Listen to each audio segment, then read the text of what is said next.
Indépendance totale. 7h, 10h sur Radio Courtoisie, ligne droite, Baudouin-Wisselman. Une proposition de loi déposée par le député des Alpes-Maritimes, Brian Masson, vise à supprimer ou suspendre les allocations familiales pour les parents d'enfants délinquants ou criminels. Cette proposition déposée le 29 août 2023 a été renvoyée à la Commission des affaires sociales et Brian Masson a été nommé rapporteur le 19 septembre dernier. Vous avez présenté cette proposition de loi qui vise donc à supprimer ces aides en fonction de la gravité des délits, en fonction de la situation également de la famille. On va y revenir dans quelques instants. Brian Masson, bienvenue sur Radio Courtoisie, vous êtes député des Alpes-Maritimes. Merci. Et bonjour à vous, Romain Beaubry, vous êtes député des Bouches-du-Rhône. Bonjour. Et également ancien policier, ancien surveillant pénitentiaire. Avant cela, on va revenir peut-être sur ces attaques terroristes de ces derniers jours, donc à Arras et à Bruxelles hier soir également. On a l'impression de jamais sortir de cette spirale terroriste. Romain Beaubry. Mais écoutez, ça se répète, l'histoire se répète. On a encore affaire à des personnes qui, notamment dans le cas d'Arras, n'avaient rien à faire sur notre territoire.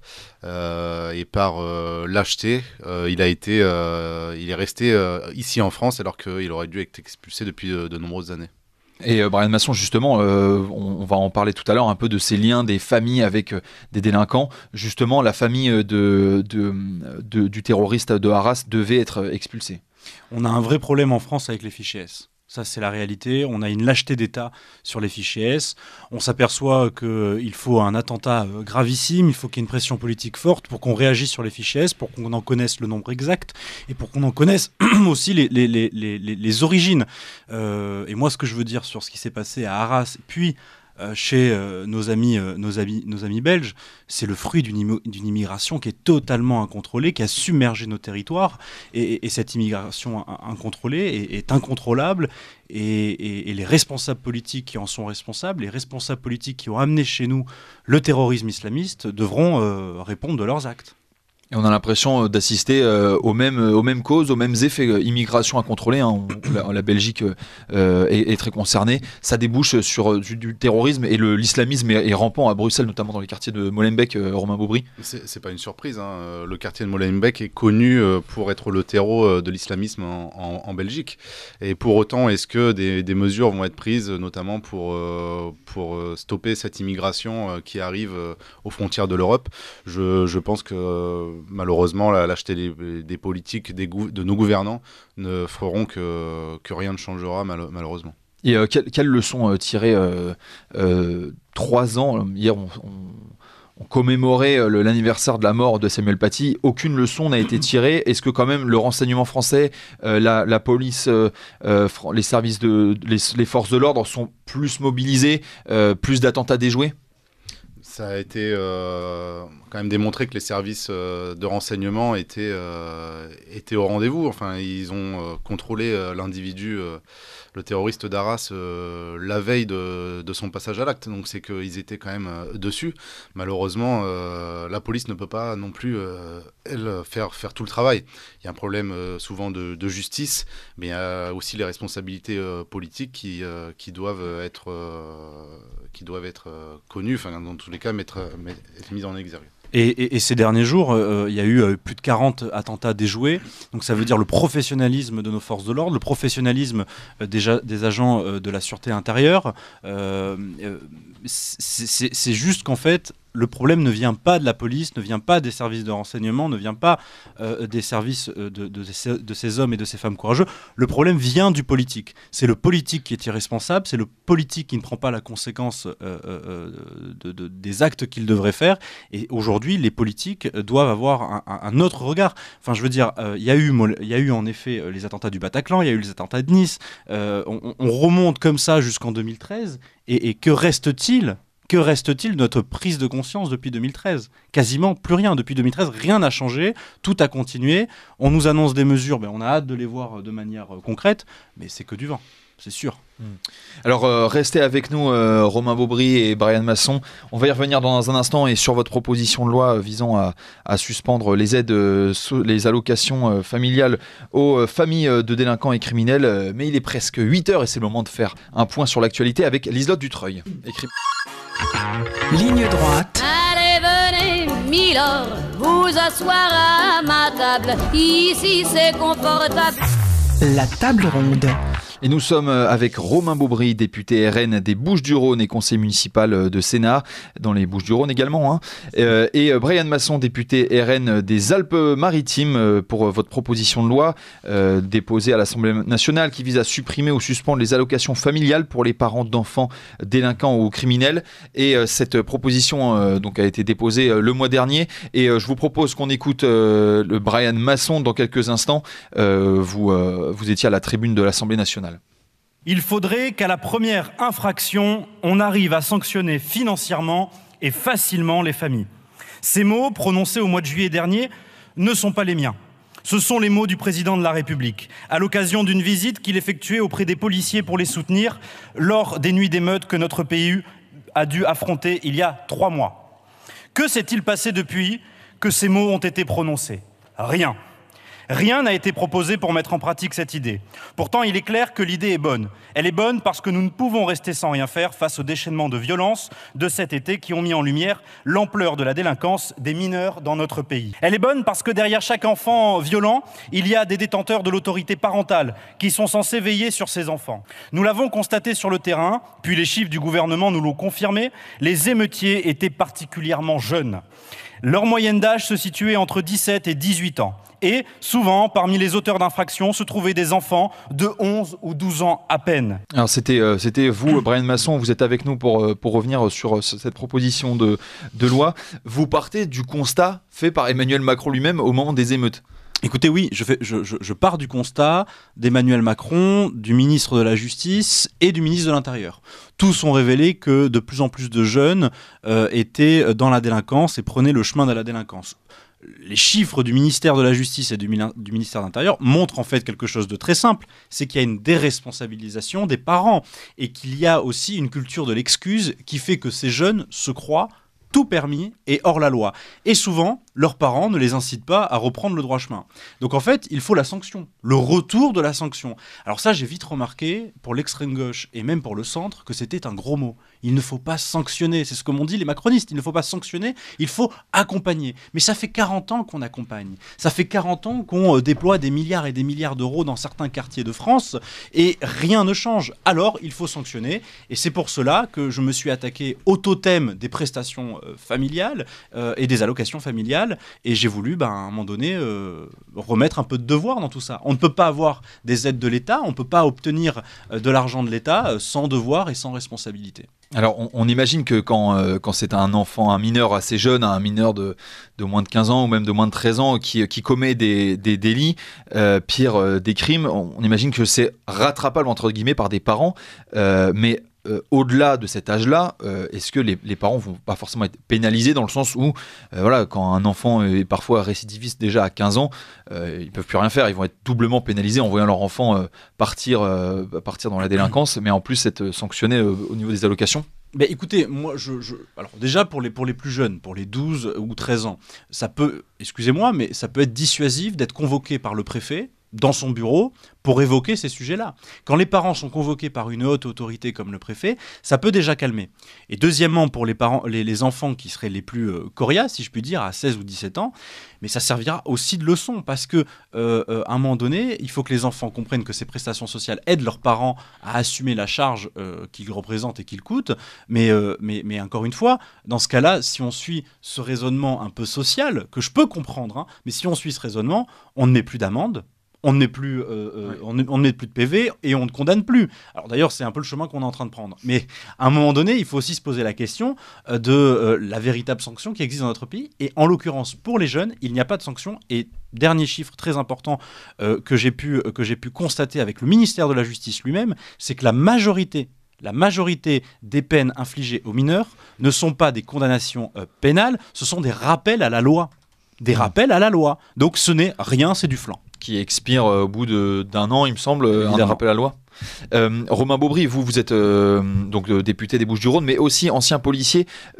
Comment, en tant que fonctionnaire de police, vous avez pu assister à cette délinquance de mineurs? Est-ce qu'elle débouche sur une récidive, ou si les parents justement arrivent, mettre deux paires de gifles, hein, enfin, pour la faire courte, est-ce que ça limite la récidive? Est-ce que dans la spirale de la récidive, est-ce que les parents peuvent vraiment avoir un rôle d'interruption de ce cycle?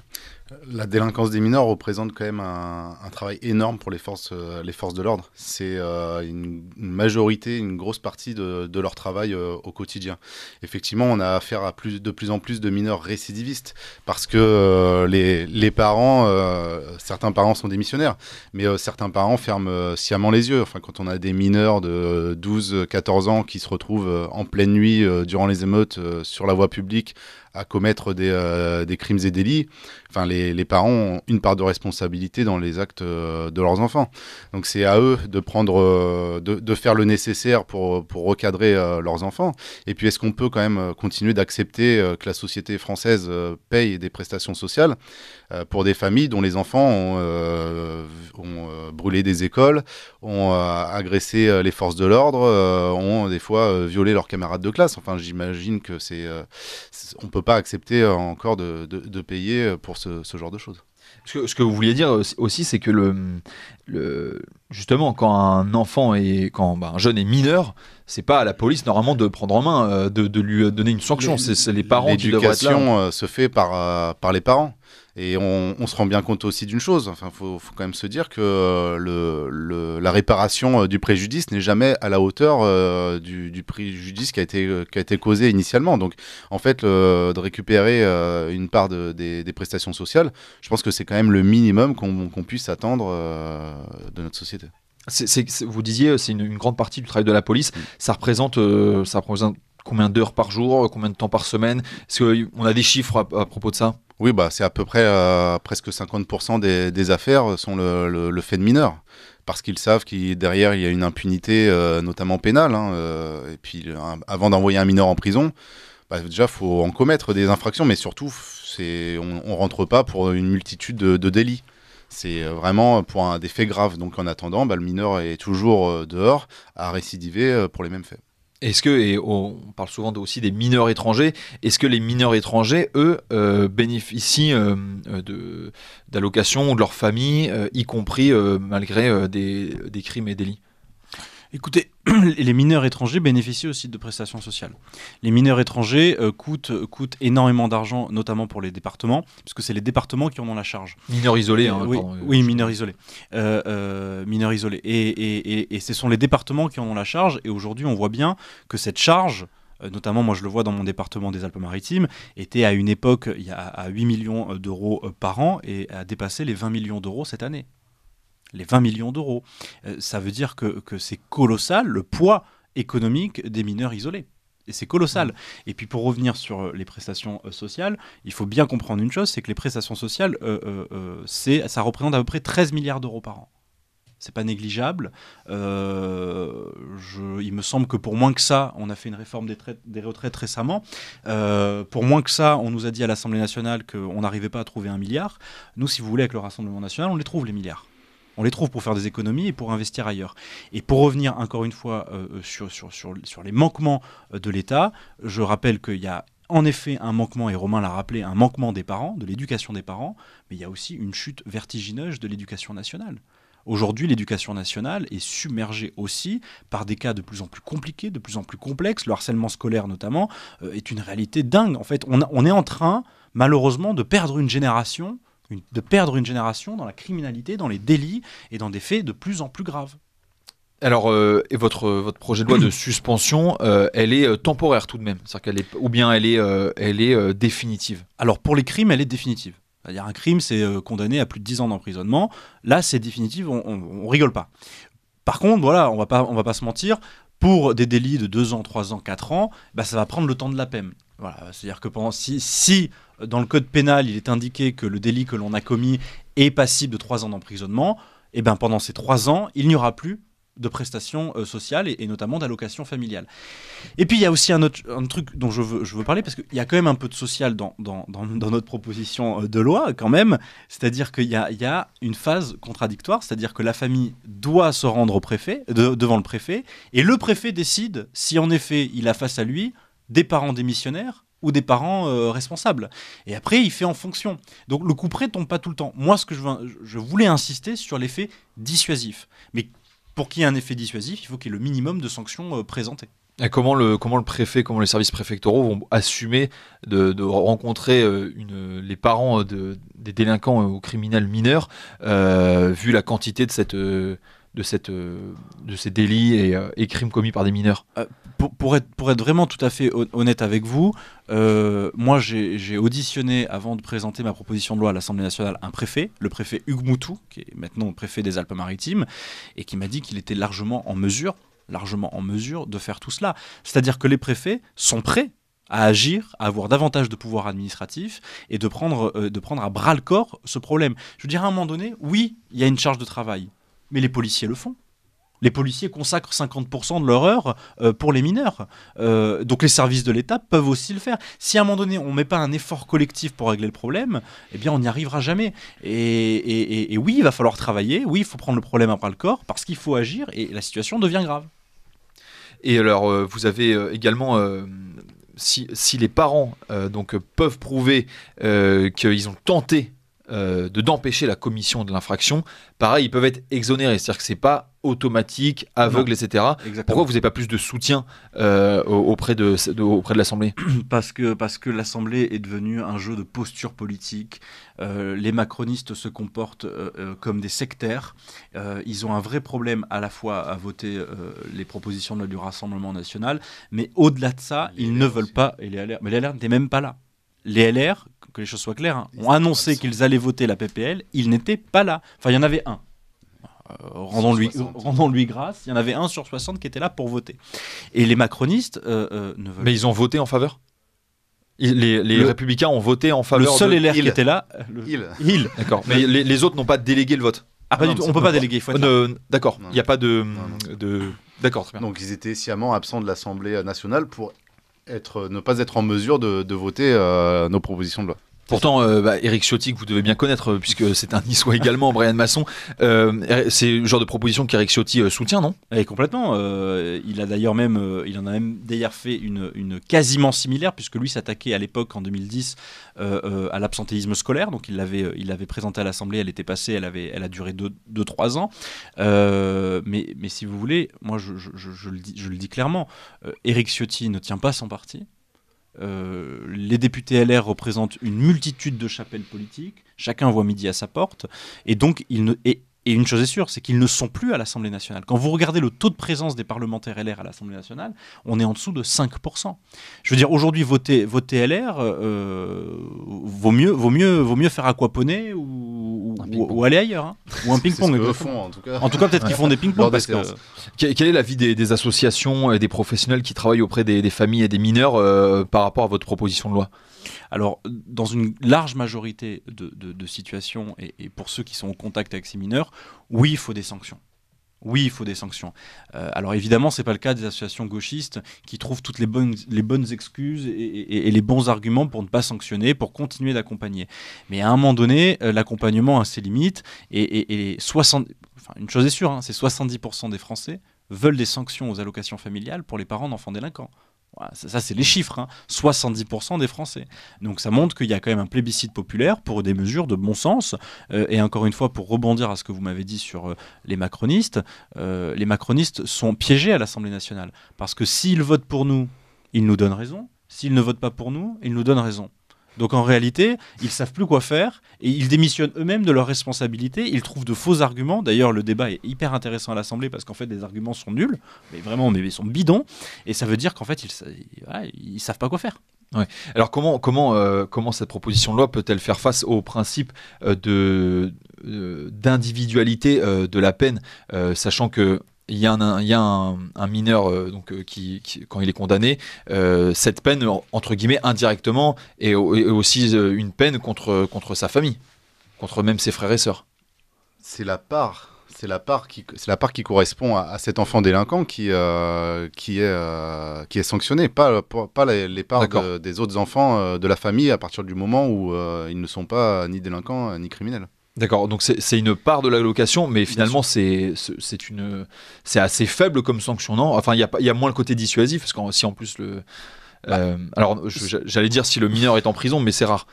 C'est rare. Et puis même quand il est en prison, moi je vous le dis, normalement ça a été tenu par la ministre, mais elle a menti sciemment à l'Assemblée nationale.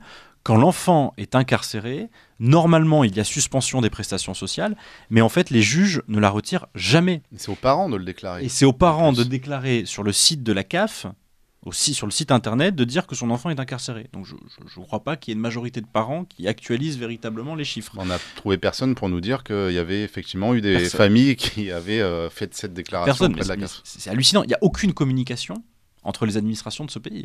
Aucune communication. Entre lesquelles précisément? Entre la justice. Vous pouvez expliquer cette défaillance? C'est-à-dire que quand un enfant est incarcéré, donc c'est le ministère public qui décide, c'est le juge qui décide. L'enfant, on le sait, il a des prestations sociales, le juge est parfaitement au courant. On ne communique pas cette information avec la CNAF. Et donc la CNAF n'est jamais au courant. Donc elle attend que les parents le déclarent sur le site internet. CNAF, Caisse nationale d'allocation familiale. Et honnêtement, donc il n'y a pas les juges ne veulent pas toucher aux prestations sociales. Donc même les juges font part d'une faiblesse, mais qui est juste incroyable. Et enfin, sur l'individualité de la sanction pénale. De la sanction pénale. On a quand même un gouvernement, Gérald Darmanin, qui a quand même poussé les préfets à lancer des procédures d'expulsion de logements sociaux des familles entières. Donc on m'a sorti comme argument que j'attaquais toute la famille en m'attaquant à simplement une part de prestations sociales. Et lui-même, qui est ministre de l'Intérieur, veut expulser l'ensemble des familles de logements sociaux. Donc en réalité, en fait, ils ne savent pas où ils vont. Ils ne savent pas où ils vont. Et c'est ça qui est assez incroyable. Et d'ailleurs, il y a des municipalités ont déjà mis en place des mesures de ce type de sanctions. Est-ce que vous pouvez nous en parler ? Si vous voulez, il y a plusieurs communes. Vous les citiez à l'Assemblée nationale. Exactement. Il y a notamment Valence. Rieux-la-Pape. Ouais. Exactement. Il y a toutes ces villes qui ont bien compris le problème. En fait, de toute façon, je vais être honnête avec vous, en ce moment, les maires, les élus locaux prennent en pleine tronche la réalité de la délinquance, et notamment la délinquance des mineurs. Et donc à un moment donné, les maires se disent mais qu'est-ce qu'on va faire ? Eh bien, ce qu'on va faire, c'est qu'on va couper ce qu'on peut. C'est-à-dire que notamment David Lisnard, le maire de Cannes, quand une femme de plus de 80 ans s'est faite agresser par des jeunes, il est allé trouver le jeune, trouver le parent de ce jeune qui avait une place sur le marché. Il lui a coupé la place sur le marché. Voilà. Ouais. Et il y a d'autres communes qui qui enlèvent les aides municipales pour les familles où les enfants feraient n'importe quoi dans la commune. Donc en fait, même les maires essaient de trouver ce qui existe dans leurs moyens, et Dieu sait que c'est difficile aujourd'hui d'être maire, pour pouvoir sanctionner les familles de mineurs qui feraient n'importe quoi. Donc en fait, je vais aller même plus loin, la plupart des maires sont des maires de la majorité présidentielle. Donc c'est une mesure qui, dans les faits, est déjà appliquée. Et alors, vous êtes aussi conseiller municipal, d'ailleurs vous l'étiez aussi, Bryan Masson, mais Romain Beaubry, vous l'êtes à Sénat. Quelle est cette réalité des maires de communes face à cette délinquance, et notamment les communes les moins grandes qui j'imagine, voient les mêmes profils en général revenir, et parfois c'est qu'une poignée d'individus même, non ? Quelle est cette réalité, par exemple, chez vous, dans les Bouches-du-Rhône ? À Sénat, vous avez affaire à des mineurs, notamment, qui sont bien connus, qui sont identifiés, qui notamment vendent du stupéfiant en plein cœur de ville. Et en fait, aucune solution n'est trouvée pour les éloigner, en tout cas pour mettre fin à leurs activités. Parce que derrière, il n'y a aucune sanction de la justice. Lorsqu'ils sont interpellés, ils sont relâchés seulement quelques heures après. Donc en fait, il faut une justice ferme pour ces mineurs. Mais également, ça a été dit, il faut couper toutes les prestations qui, en plus, de par les collectivités territoriales, ne sont pas forcément obligatoires.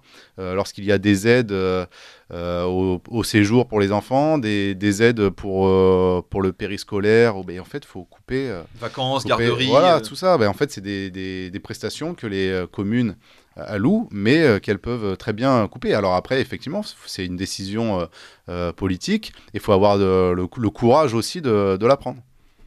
Et alors, Brian Masson, par exemple, vous, à Saint-Laurent-du-Var, comment vous faites face donc souvent à cette récidive et, par exemple, au trafic de stupéfiants? Parce que, et vous nous en toucherez évidemment un mot aussi, Romain Beaubry, mais si on enlève par exemple les prestations sociales de parents délinquants et qui sont mineurs, mais qui sont par exemple trafiquants de stupéfiants ou guetteurs, etc., donc qui alertent de l'arrivée de la police sur des points de deal, ils ont les moyens finalement de reverser cette perte à leurs parents. Est-ce que, là-dessus, est-ce qu'il y aura, de toute façon, ce sera indolore presque?